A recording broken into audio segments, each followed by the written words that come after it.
Welcome to a chapter day. Well, it's kind of like late evening, but it's still within the day. It's now about after 5. So, I'm going to be reading 1 Samuel chapter 17.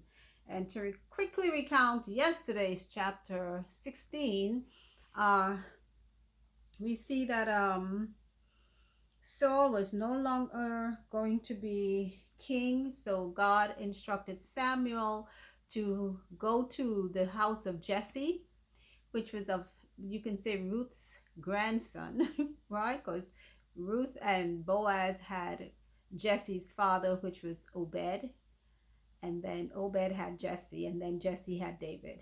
And Jesse brought out all his 7 sons to parade before Samuel, and they all were tall and handsome. But God kept telling Samuel, no, not that one, not that one. Until finally he asked him, do you have any more sons? And he told him, yes, he had this young man out to the sheep. And he said, bring him in. And there came in David, and David was ruddy because maybe he worked outside in the sun a lot. He had a maybe dark reddish tint to his skin.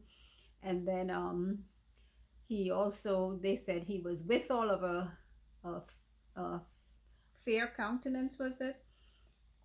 Or but they said he was good. He didn't have a beautiful countenance, but he was goodly to look at. Now I don't know if withal means without or with, I'm not sure, but either which way, he was good looking. Okay. So let's see now what happens, because Saul has been plagued with some mental issues that, as his servants termed it, were an evil spirit from God, as they say, because God's Holy Spirit was no longer moving with Saul, because Saul was straying away from God's commandments. So now that's when that spirit came on him, I guess he just started to go berserk. And they would call in, they sent to find someone in the whole city who could play a harp or play an instrument to soothe the soul with music. So they found David, and they brought David to the palace where Saul was, and Saul liked David. They said he loved David. So he really was pleased with this young man. So let's see what happens next. Verse 17, chapter 17, I'm sorry. Now the Philistines gathered together their armies to battle, and were gathered together. My pages stick together, so they're so thin.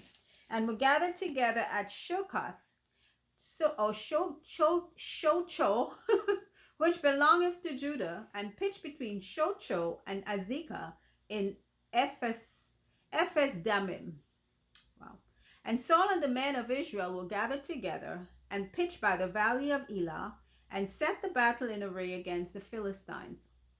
And the Philistines stood on a mountain on the one side, and Israel stood on a mountain on the other side. And there was a valley between them.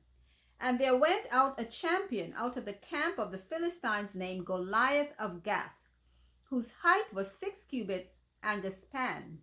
And he had an helmet of brass upon his head, and he was armed with a coat of mail, and the weight of the coat was 5,000 shekels of brass. Now, the Philistines and the Israelites are still at war.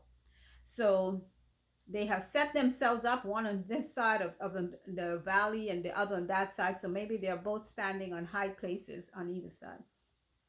And the Philistines have a huge person to come out on their behalf, whose name is Goliath. If you've ever heard of the story of Goliath, and we hear how David comes into that picture soon enough. Okay, so Goliath is out there, and he has on some heavy armor because he's a huge man. I'm not quite sure what 6 cubits are, but he may be 18 feet tall. In my mind, it just came to me. That is much higher than any other human being would be. And I think 18 feet may be exaggerating, but he's tall. 9 feet maybe or more. The man's huge. Okay. And of course, they're going to be afraid of him. Just the weight of his armor is is weighing so much. 5,000 shekels of brass. This man is well armed. Okay, let's hear what happens. Verse 6. And he had greaves of brass upon his legs, and a target of brass between his shoulders. And the staff of his spear was like a weaver's beam, and his spear's head weighed 600 shekels of iron, and one bearing a shield went before him. And he stood and cried unto the armies of Israel, and said unto them, Why are you come out to set your battle in array? Am not I a Philistine, and ye servants to Saul? Choose you a man for you, and let him come down to me. And if he be able to fight with me and to kill me, then will we be your servants. But if I prevail against him and kill him, then shall ye be our servants and serve us. And the Philistines said, I defy the armies of Israel this day. Give me a man that we may fight together. So we hear what he's shouting. He wants one person of the Israelites to come and face him like a man. But of course, I don't think they have somebody equal that size and height. Verse 11. When Saul and all Israel heard those words of the Philistine, they were dismayed and greatly afraid.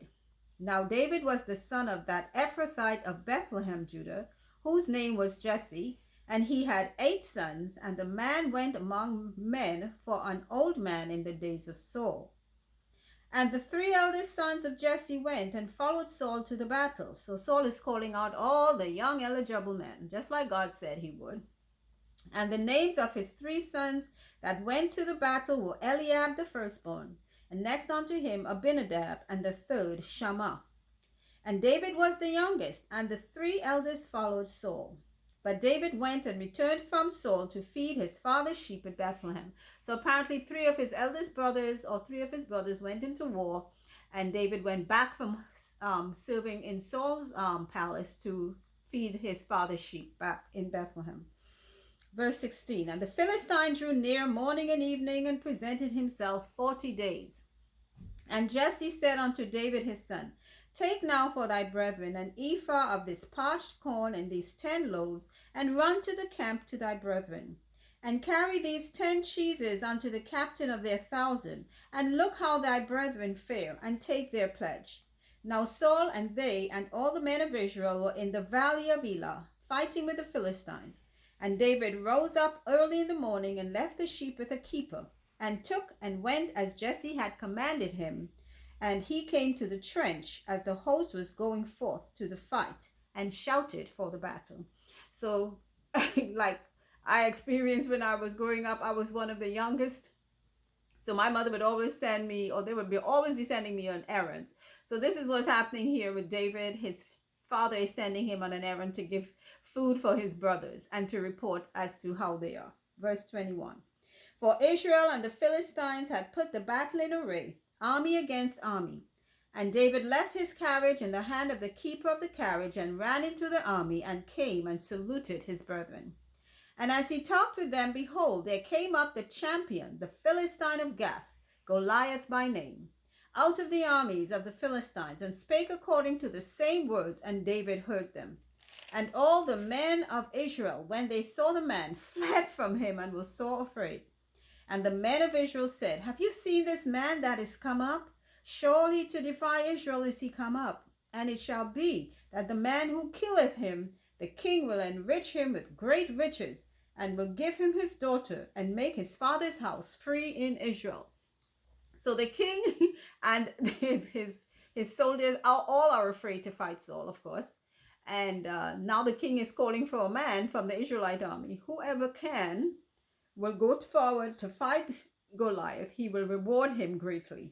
Okay? Verse 26. And David spake to the men that stood by him, saying, What shall be done to the man that killeth this Philistine, and taketh away the reproach from Israel? For who is this uncircumcised Philistine, that he should defy the armies of the living God? And the people answered him after this manner, saying, So shall it be done to the man that killeth him. And Eliab, his eldest brother, heard when he spake unto the men, and Eliab's anger was kindled against David, and he said, Why camest thou down hither? And with whom hast thou left those few sheep in the wilderness? I know thy pride and the naughtiness of thine heart. For thou art come down that thou mightest see the battle. And David said, What have I now done? Is there not a cause? And he turned from him to one another, and spake after the same manner. And the people answered him again after the former manner. So David saw what was going on with this giant of the Philistines, asked them, what's going on here? He's coming out here cursing out to you all, and what's happening? Nobody's doing anything. So they told him about Saul's reward for anybody who goes to fight this giant. So David is asking, why are you all here cowering over this uncircumcised Philistine, as he calls him? And his brother, his eldest brother, gets mad at him and say, why are you here? You just came here to see the battle. So David said, isn't there a reason for me to be here? So he turned his back to his brother. Sometimes you know how elder siblings can become. So he just went on and he got the information from them. And let's hear what happens from the other soldiers, that is. Verse 31. And when the words were heard which David spoke, they rehearsed them before Saul, and he sent for him. And David said to Saul, let no man's heart fail because of him.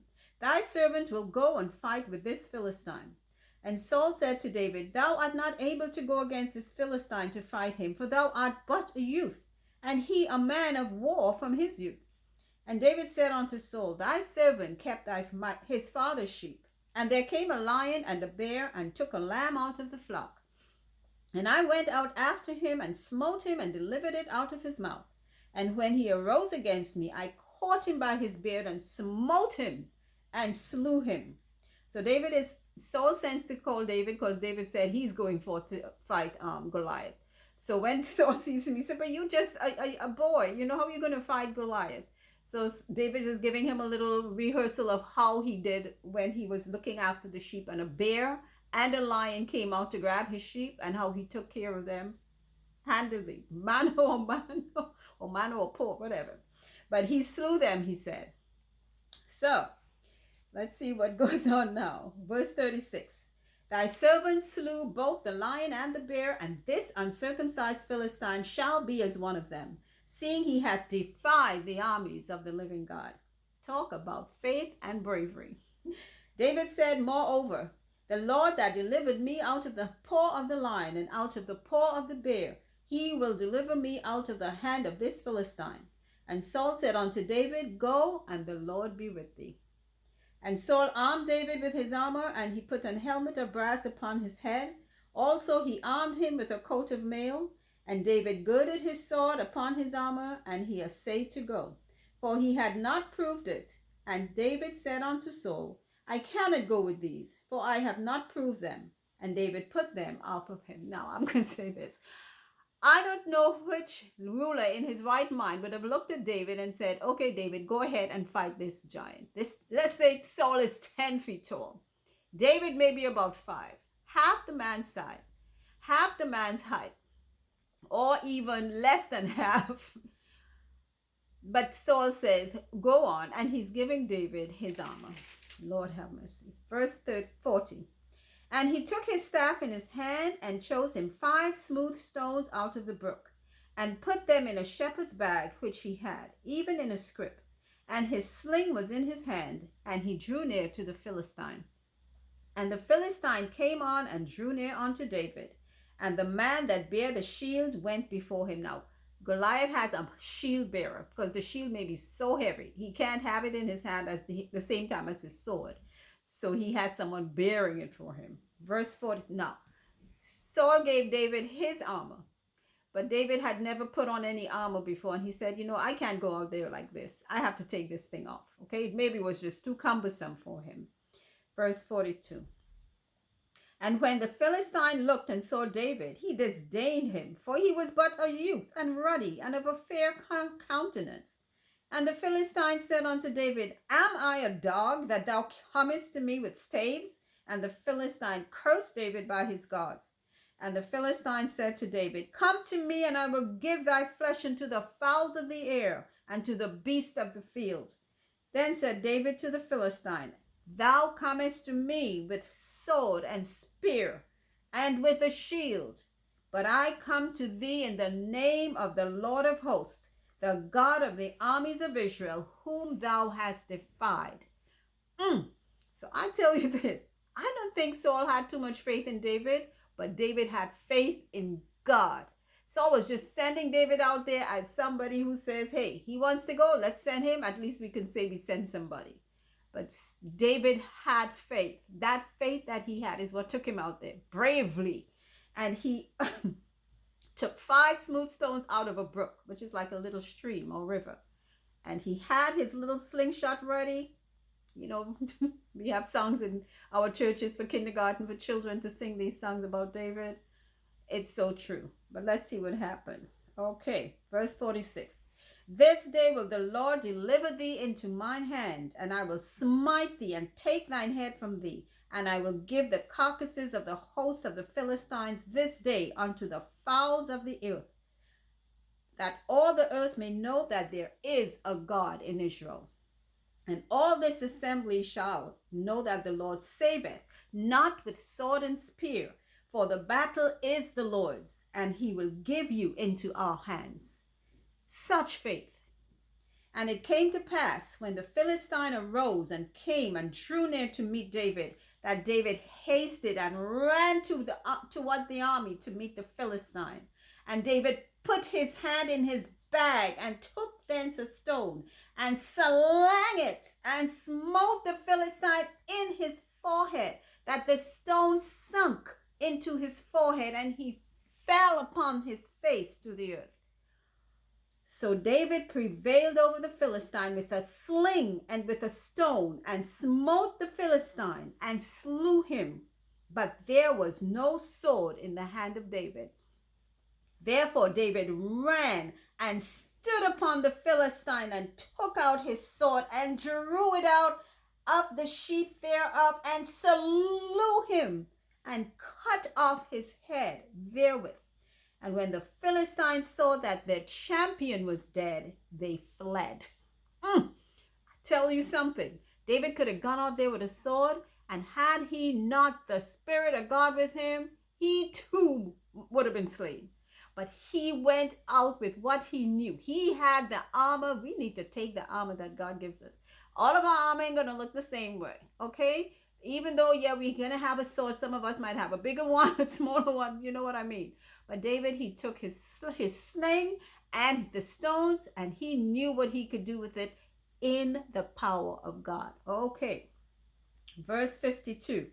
And the men of Israel and of Judah arose and shouted and pursued the Philistines until they come to the valley and to the gates of Ekron.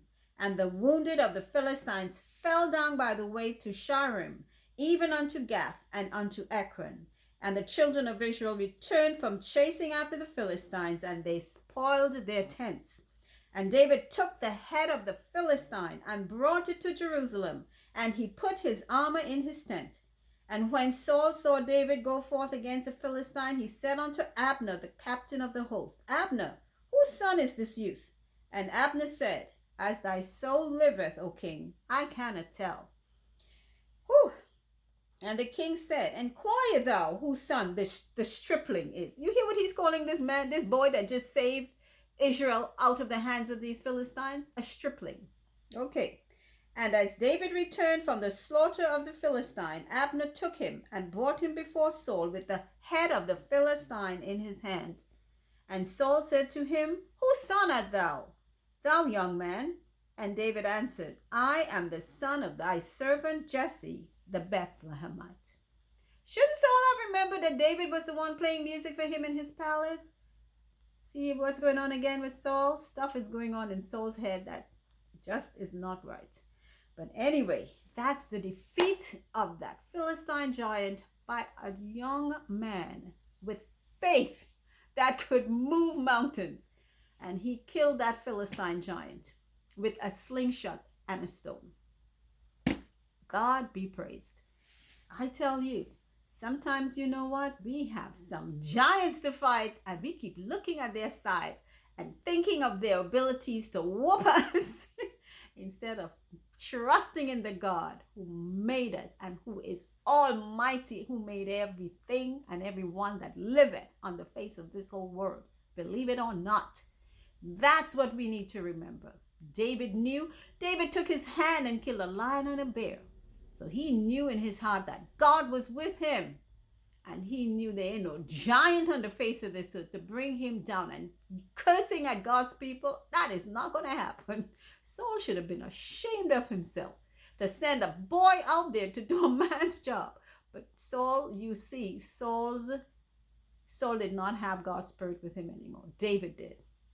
So that's the end of 1 Samuel chapter 17. Keep listening, because remember, faith comes by the hearing of God's word. Until our next reading, take care. Bye.